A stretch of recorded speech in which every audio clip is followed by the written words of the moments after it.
என்று மக்களை பார்த்து ஒவ்வொரு அதிகாரியும் வீட்டுக்கு அனுப்புகிறார்கள். ஒவ்வொரு தாய்மாரிகளுடைய கனவு எடப்பாடியார் தான் மீண்டும் ஆட்சிக்கு வரணும், புரட்சித் தலைவர் அம்மா தான் ஆட்சிக்கு வரணும் தான் எங்க கனவு எல்லா இடங்களையும் சொல்றாங்க. இது கேட்கணும்னு மனுஷன் ஆடி போயிட்டாரு. அது போக நம்ம புரட்சி தமிழர் எடப்பாடியார் ஒரு 10 தேர்தல் அறிக்கை கொடுத்தார்.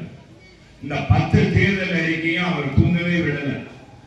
யார ஸ்டாலின் தூங்கவே விடல. முதலமைச்சர் என்ன இப்படி செஞ்சுட்டாரு, இப்படி ஒரு குண்டா போட்டுட்டாரு, நம்ம தேர்தல் அறிக்கை கொடுத்து மக்களை ஏமாற்றுவோமே, நம்ம தானே இந்த சதுரங்க வேட்டையில கொடுக்குறோமா, ஆசை வார்த்தை கொடுத்து மக்களை ஏமாற்றி ஓட்டு வாங்கணும்.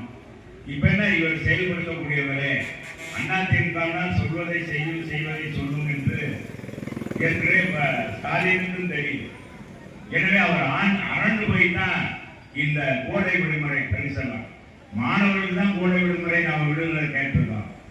இங்கே இந்த பஸ் கண்டக்டர், டிரைவர், ஓட்டுநர் இவங்க கூலி உதவி கேட்கிறாங்க. இதை கொடுக்கறது கூட இந்த அரசாங்கம் எந்த முடிவு எடுக்கல.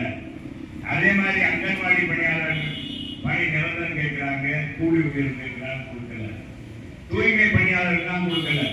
எதுக்கு 5 பைசா கொடுக்காதவர்கள் இன்னைக்கு அவங்க என்ஜிஓக்கள் அவங்க தான் ஓட்டு போட்டு அரசு ஊழியர்கள் தான் அவங்க கொண்டு வந்தாங்க.